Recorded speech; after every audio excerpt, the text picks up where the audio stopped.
Bon, et donc pour ce chapitre avec la team Meurice Arnaud, tout ça, donc on va restituer le pourquoi j'en arrive à devoir faire cette démonstration publique.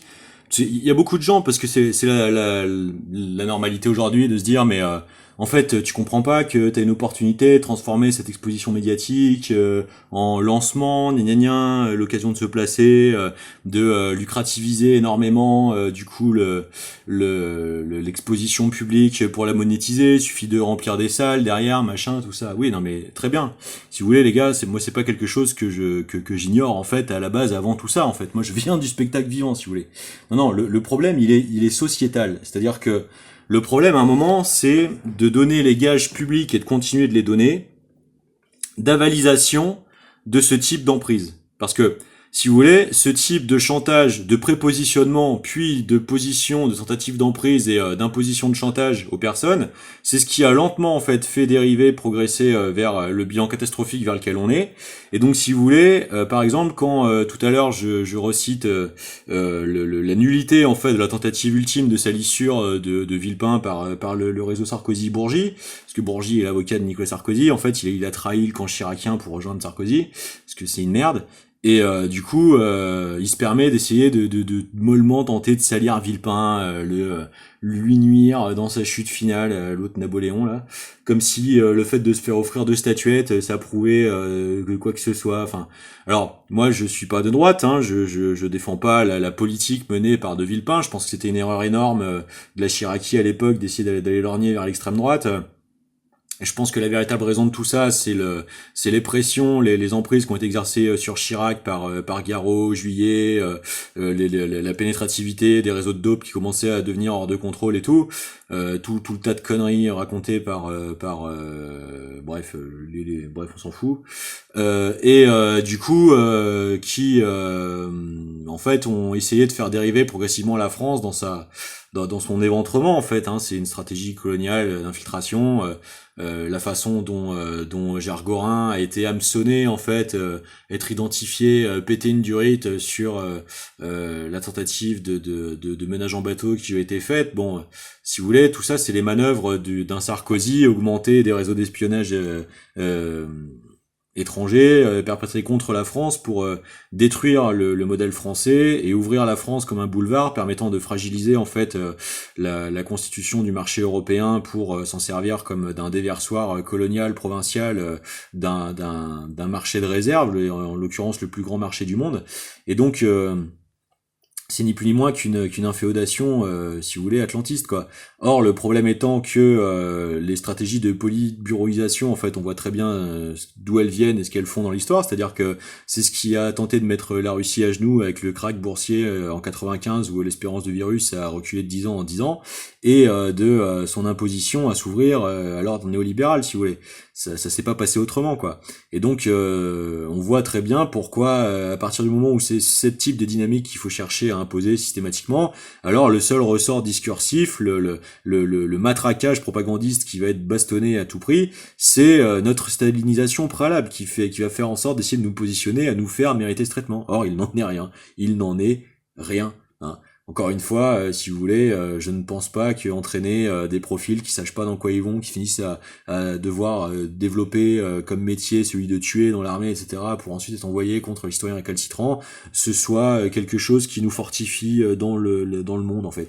Je pense qu'au contraire, la cybernétique a jamais permis de véhiculer autant les capacités d'hypnose, d'emprise par les dimensions horrifiques des scénarios, des films, des séries, que ça a jamais été aussi facile en fait de susciter des identifications des personnalités troublées ou en souffrance à des positions de tueurs, d'autant plus quand c'est systématiquement organisé pour être rendu lucrativisé, rémunérable, et que si vous voulez, ces spécificités des forces spéciales vont être largement débordées par les instrumentalisations démographiques, exploitationnelles, capables d'être télépilotées. Donc si vous voulez, c'est pas du tout à ce niveau-là de développement et d'exigence en fait comportementale civilisationnelle qu'il faut se cantonner pour espérer relever le défi du siècle à venir. C'est évident que rester aussi bas de plafond en fait dans l'état de développement actuel des capacités d'impact et d'effet sur les comportements, va mener droit dans le mur. Donc au contraire, c'est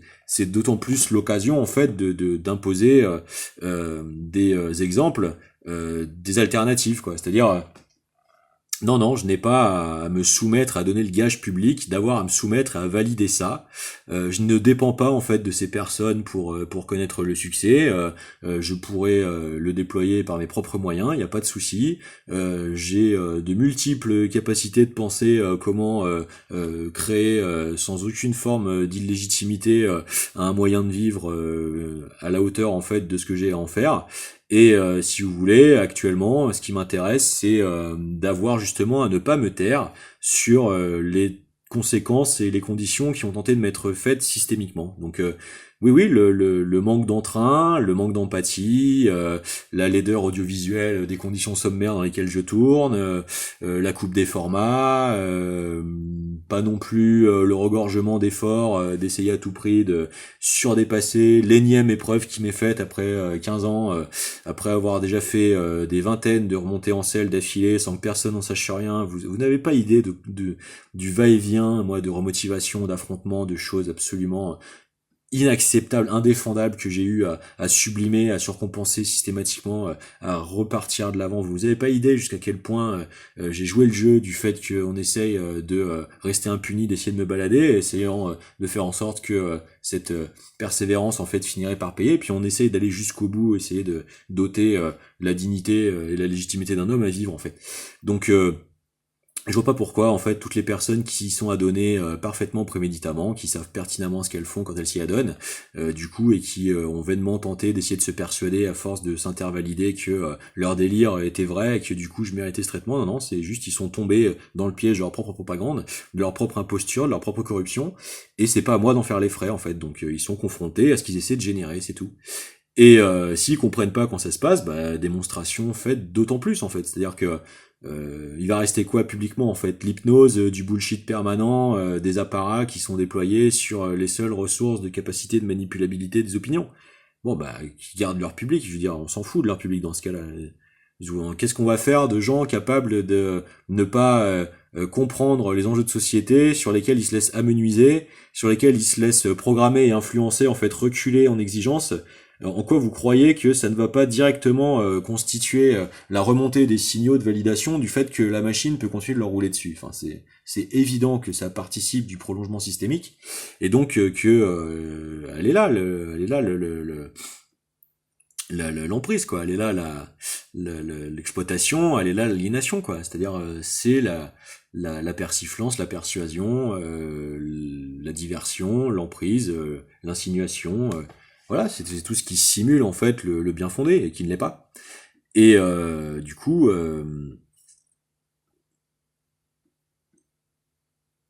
quand vous avez les tentatives de récupération des Jean-Pierre Petit, des Dieudonné, où on voit des espèces de systémiques essayer de taper dans les populations les plus défavorisées, essayer d'en faire des tueurs à gages, puis les intégrer dans le système, puis leur faire connaître une repentance, puis combiner tout ça avec le système de passe-muraille et tout ça. Si vous voulez, dans toute cette faune de tentatives de maintien de ce pays dans sa dégénérescence structurelle, quoi, c'est-à-dire son plébiscite finalement par incontinence mutuelle, toujours plus permissif en fait vers l'effondrement dans le degré de violence toléré, quoi. C'est ça qui nous fragilise. C'est-à-dire dans tout ça en fait, la démarche respectable, pas forcément en aboutissement intellectuel parce que c'est pas le cas, mais en spontanéité de tentative de reconnexion avec une humanité. C'est Dieudonné qui fait figure d'exemple, vous voyez. Je partage pas du tout ses idées politiques et géopolitiques. Par contre, son cheminement sur le courage de confrontation à ce niveau-là, de l'observation des effets délétères et exponentiels et endogènes en fait de la régressivité vers la déshumanisation et la déspiritualisation, celle-là je la soutiens, ouais. Celle-là je la soutiens volontiers. Parce que y a l'observance, malgré des traits de caractère qui peuvent être prédatifs, ou voilà, il y a l'observance d'un homme en lutte, en fait, avec ça, en lutte avec la capacité d'identification, de se retrouver potentiellement tenté d'être animé par ça, et d'être tenté de s'y abandonner, et qui a choisi, en fait, la voie d'essayer, même si c'est rémunérant, même si c'est lucratif, au moins de mettre cette puissance de générativité, de contre, là, au service d'un effort de revalorisation, en fait, de la dignité, de l'effort de vivre. Et ça, je pense que c'est la leçon en avance de la géopolitique à entendre et à comprendre. Parce que on est tout à fait capable de refaire le niveau de développement technologique atteint par les Russes et tout. Enfin, un petit raconte des sornettes là-dessus. Moi, je m'engage à ce que ce soit possible. Il y a pas de souci. Et il y a un truc que je vais régler avec Jean-Pierre Petit d'ailleurs à cette occasion, c'est que non, en fait, je n'ai jamais eu pour projet, personnellement, de me mettre à ressembler à ce qu'il a eu le malheur de connaître, c'est-à-dire les gens qui essayent de déprédater ses travaux et de dire que maintenant qu'on dispose de ses idées, on n'a pas besoin de Jean-Pierre Petit pour le faire. Non, non, moi ce sera jamais ma position, ça l'a jamais été. Publiquement, je vais éclaircir quelque chose, c'est que manifestement, j'ai été sassé par des intercepteurs qui font en sorte d'essayer de saboter une éventuelle évaluation qui se serait passée, se serait déroulée à mon insu, de laquelle se faire une idée. Tout ceci, exactement ce qui dysfonctionne absolument dans ce pays. S'il en est persuadé d'une quelconque manière, il se trompe, il se fourvoie.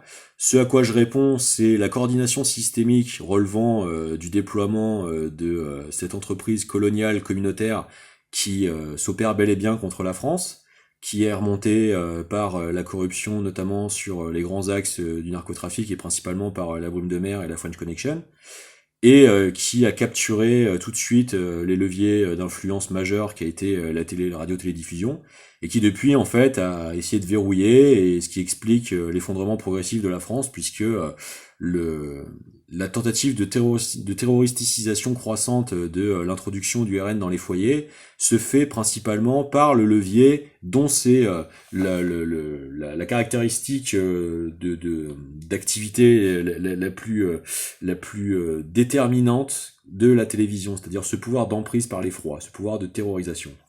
Il n'y a rien de plus corrélaire de la capacité de régner par la terreur que le rôle de la radio-télédiffusion de masse du fait divers. C'est le propre de la télévision d'être spécifié dans le fait d'avoir développé la lucrativité de son activité la plus efficace. Et donc, on voit très bien comment cela s'est constitué et comment ces mannes ont transformé leur capacité de déploiement de leur capacité de frappe d'abord économique en augmentation de leur capacité de pouvoir. Et c'est par cette nature-là de la fonction technologique que ce type de pouvoir-là s'est abattu sur la France. Et c'est ce qui explique grandement le bilan actuel. C'est-à-dire, c'est ce qui explique cette inertie pourrie et funèbre toujours plus vers l'extrême droite. C'est à cause de la nature, du déséquilibre superstructurel continuant d'agir actuellement en France. Je suis très heureux en fait de voir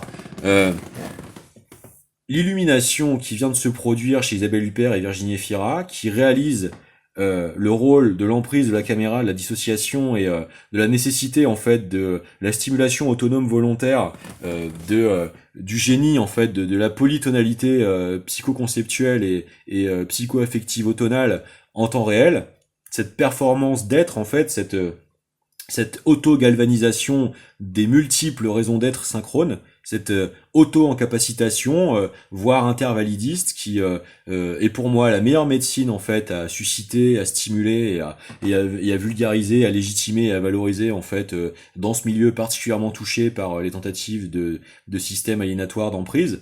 Je suis très content que ça survienne dans un prolongement personnel du fait que j'ai re-regardé récemment Lux Aeterna, et que en ça en fait il y a quelque chose de voyant en fait chez Noé, d'avoir questionné en fait l'hybridation de la technologie et du proto-chamanisme ancestral, et que dans cette saturation en fait des luminances du RVB et de cette critique et cette mise en abîme en fait du procédé épileptique, en fait il y ait cette espèce d'expérience presque lucide, voyante de la transsubstantiation de ce qui est l'aliénation par l'épilepsie, quoi, c'est-à-dire de la dissociation par le soufflage en fait de la détérioration, c'est-à-dire c'est presque une guérison par la saturation, quoi. Là où avant c'était un effondrement par la psychopressurisation, vous voyez. C'est que quelque part dans la transsubstantiation entre le traumatique et le saturant, en fait, il y a presque cette réflexion sur le psychotropique et l'antéogénant, l'antéogénique, l'antéogène, le réencapacitant. Parce que en fait, ça correspond tout à fait à ce qui se passe physiologiquement quand on tire la leçon des véritables recherches sur les antéogènes. C'est-à-dire, l'ayahuasca, la dimélitryptamine, multiplie physiquement le nombre de neurorécepteurs dans l'encéphale durant la durée d'activité du principe actif. Ça a été authentifié par des chercheurs, d'authentiques travaux de recherche en clinique et en observation polydisciplinaire croisée, pharmacologie, toxicologie, psychiatre, etc., etc., psychocomportementaliste et tout, monitoring à l'appui. Et donc, si vous voulez, les résultats sont particuliers. C'est-à-dire que déjà, encore une fois, ce n'est pas arrangé au rang des drogues. Parce que ce sont en réalité des technologies physiologiques organiques de la conscience. De l'overclocking, du surencapacitement temporaire de la conscience. Et donc, la majeure partie du temps, quand c'est expérimenté dans les bons rapports avec des guérisseurs traditionnels qui sont reliés à la naturopathie, à la biomasse, au cheminement en fait hallucinatoire, spiritualo, de guidance appropriée à la multimétrise de tout ça, dont on a violé et surexploité en fait l'immense avancée naturopathique, hein, c'est la réalité. Du coup, produit les médecines qui finissent par être du cœur, d'après leurs propres témoignages, en passant par celle de l'âme et de la défragmentation, réorganisation des discontinuités traumatiques rémanentes. Et si vous voulez, la libération derrière physiologique de la sécrétion en hausse des endomorphines et tout ça, ce plus existe bel et bien physiologiquement. Donc on voit bien que il y a une distinction entre l'altérant dégénératif et le saturant réencapacitatif. Et donc, si vous voulez, le fait d'abonder comme ça de contrepoints, de cohérence d'ensemble, de démonstrations matérielles factuelles abouties derrière les propos tenus qui valident finalement la démarche de, non pas de défiance, mais déjà de contrepoint, elle procède en fait en réalité des profondeurs de ces phénomènes. Parce que le reste, en fait, c'est ce qui nous a été destiné pendant tout ce temps, c'est-à-dire l'imposition, l'autoritarisme, l'austérité, le viol, la domination, le retrait, le retournement pervers de réitération et récidive au moment où les personnes déjà préviolentées cherchent le réconfort, la détente et la résolution. Donc si vous voulez, quand on en est à la double pensée perverse comme système de simulacre imposturel de domination pour gouvernance, et que on en est sur la systématisation de la maltraitance, qu'on en est à des stades d'effondrement moyen de 12% de la rémunération des travailleurs, contre 34% d'augmentation de celle du salariat, enfin bon, tous les indicateurs qui ne cessent de l'attester, l'explosion du nombre de pauvres en France, l'explosion du nombre de personnes sous le seuil de pauvreté, le nombre de chômeurs, enfin bon, bref, le bilan catastrophique de cette tentative d'humiliation ultime, presque préméditée, systémique de la tentative d'artificielle déchéance de la France, comme je vous le dis, dans une géopolitique plus large, d'ouvrir le boulevard. Eh bien, c'est ce qui nous a été en fait perduré, avoir été adressé en fait, personnalisé. Hein. Moi, je suis dans une situation où j'en arrive à ces positions-là et à mettre un coup de pied dans le formulaire du YouTubing parce que j'ai vu pendant des décennies comment augmenter de la coordination avec les réseaux sociaux, à essayer en fait d'identifier mon hyper-exposition volontaire à ces technologies pour essayer de profiter de cette fenêtre pour constituer des remote psychologismes d'intensification micro-agressionnelle, interceptive et maltraitante qui espèrent en fait pouvoir produire chez moi des résultats de façon à pouvoir prépositionner et anticiper quelles seraient mes réponses en fait manifestes audiovisualisées et s'en servir comme d'extensif euh, rémunérabilité pour des travaux de mise en déroute, si vous voulez, d'éloignement progressif des destinées les plus valeureuses ou valorisables, et d'être payé pour ça en fait, comme système de déploiement d'emprise, d'accumulation de couches de garantie, de désamorçage contre-insurrectionnel prétendu, etc., etc. Et en fait, le renforcement du techno-dominion, en fait, du cyber-néo-féodalisme, et de ce sur quoi il repose, c'est-à-dire justement l'effondrement de l'éthique collective publique. C'est vraiment la tentative, comme a tenté de le faire le netanyahouisme avec le droit international à l'ONU avec une shreddeuse, c'est essayer de prendre la décence ordinaire et de la passer en fait au broyeur industriel de l'ultra-cybernétification ultra opportuniste et de l'allocation de crédits aux profilés les plus ignorants et les plus acculturés de ce qu'il y a à perdre au change. Voilà. Donc voilà pourquoi c'est beaucoup plus important que ce à quoi ça tente d'être tenu ressembler, ce que je suis en train de faire en fait. Et pourquoi c'est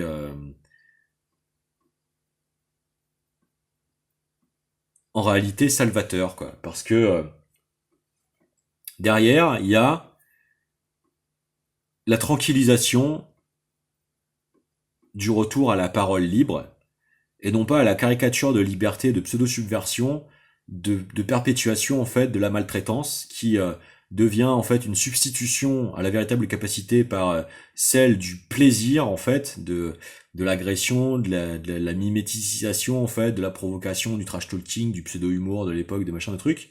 Alors que les attitudes qui sont véhiculées, elles, restent en fait en réalité inconsciemment traumatisantes, et donc pour des personnes comme moi qui le désamorcent et tout, il n'y a pas de souci, mais pour les personnes qui sont en lutte avec ces souffrances non apaisées et qui les ont substituées dans des parcours qui les ont fait les associer à des pratiques qui les entretiennent en fait dans des souffrances, puisque dans des pratiques incriminables qui activent leur déni de culpabilité, donc les font cycler là-dedans, justement ce n'est pas en fait la possibilité de sortir de là.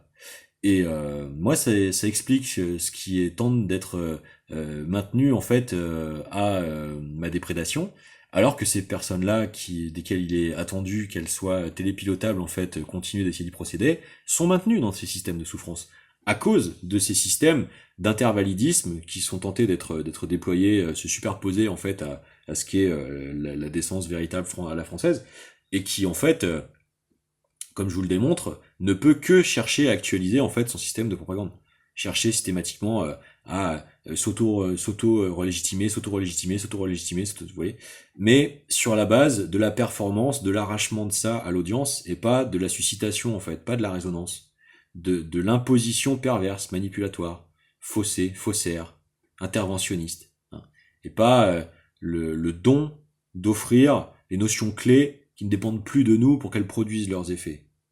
Vous voyez, la différence, elle est là. C'est que ça passe véritablement par la disponibilité. Ça passe pas par le narratif de poser la perception. Ça passe par l'action de donner les clés. Et moi, c'est ça que je fais. C'est-à-dire que les terrorismes sécuritaristes sont ceux qui, paradoxalement, continuent d'entretenir les dissuasions nucléaires pour horizon des développements civilisationnels. Bon. Il y a un moment, de toute façon, même par vétusté, ce sera pas possible de continuer. Donc, ce sont des pensées en retard, en fait, et je le dis pas parce que je le fantasme et que j'essentialise sur ces questions, je le dis parce que j'ai la maîtrise et le contraste de ce qui est possible alternativement de plus performant et compétent, plus propre et plus durable. Donc, si vous voulez, il y a un moment, en fait, c'est juste insupportable d'avoir à continuer de persévérer dans l'indéfendabilité de systèmes caducs. Vous voyez, c'est ça le problème de fond. Et je vais pas en plus en devenir la tête de turc parce que ce sont des arriérismes qui sont cramponnés en fait comme des personnes mortifiées jusqu'à la non-rémission finale, quoi. Hein. On va pas mourir à la place de ceux qui sont cramponnés à l'illusion de leur suicide. Bon. Et à la fin de ça, on verra aussi que Le procès d'intention qui tente de m'être fait, c'est toujours de me positionner comme vieux con, vieux machin, vieux truc. Non, non, absolument pas. C'est que moi, je considère que on peut en plus garder nos aïeux dans la donne. Et ça, en fait, bah c'est le plus grand tabou de la société, et c'est ce qui vient d'être tenté d'être verrouillé, particulièrement avec le Covid. Et c'est là où je voulais conclure, parce que on va en arriver à Juliette aussi, parce que malheureusement il y a une résonance. On en est à l'antavirus, là. On en est à la tentative de grand remake de la daube systémique néo techno-tyrannique qui a été expérimentée avec le Covid. Donc il va essayer d'être redéployé exactement la même merde. Comme par hasard, ça arrive quand on se rapproche la nécessité de revenir travailler ou la libération de l'été. Hein, donc c'est à chaque fois dès que ça peut avoir un maximum d'impact sur les populations. Et donc là, on est encore sur Anta. Et donc je vous rappelle que Juliette Arnaud a fait une chronique sur le fait que je me retrouverais à vivre dans une maison hantée. Oui.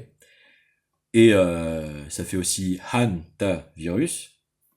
Et donc, on est toujours sur la chinoiserie, le han, le han, et le hanta, et le virus, et la vie russe. Donc, c'est toujours systématiquement ce même genre de pollution cognitive, pseudo-méta signifiante qui n'est que manipulatoire, toujours plus antidémocratique, toujours plus techno-terrorisante, toujours plus systémico-proto-tyranniste, et ça n'est que cette soupe-là qui tente d'être pataugée encore, occupée sempiternellement à la place, et c'est creux, et c'est tout. Et derrière, il y a rien. Il y a rien parce que il y a que des gens qui s'abstiennent de faire plus que ce qu'ils sont capables de faire, et qui du coup s'en contentent, alors que c'est la régression et l'aliénation. Je veux dire, continuer de laisser abandonner le fait de relever la barre, ça va pas faire en sorte que ça arrive. Donc, moi j'ai dit à toutes ces personnes, et je vais continuer avec France Inter vu ce qui a été sorti, ce à quoi ils s'adonnent, ce qu'ils véhiculent, où est-ce qu'ils vont, pourquoi, et pourquoi ce sera toujours de la merde tant qu'ils persévéreront dans cette tonalité-là, parce que c'en est. C'est tout. Et qu'on va pas faire comme si on le voyait pas, ou que ce ne serait pas le cas. C'est le cas, quoi. C'est tout. Donc, le reste est une société verrouillée, sclérosée, qui va droit dans le mur, dont le bilan est catastrophique, qui continue d'essayer de s'aggraver, de se cramponner au renforcement de ses paradis artificiels pour essayer de donner le change, pendant que les solutions décisives de fond, en fait, tentent d'être étouffées dans l'œuf par pur réflexe de conservation de domination, devenu complètement insensé. Donc, il n'y a qu'une seule façon de faire transitionner ça doucement, c'est l'avènement de la gauche au pouvoir, au présidentiel, et si ça foire ou si derrière ça dégénère, tout le monde sait ce qu'il restera à faire, et ça se passera pas dans la concorde et la concertation cordiale, quoi. Donc autant faire en sorte qu'on s'évite ces épisodes et que ça se passe bien. Donc ça veut dire que chacun continue en fait de faire l'effort détaillé de ce qui est computable, quoi, de ce qui est interpolable, de ce qui est améliorable, quoi.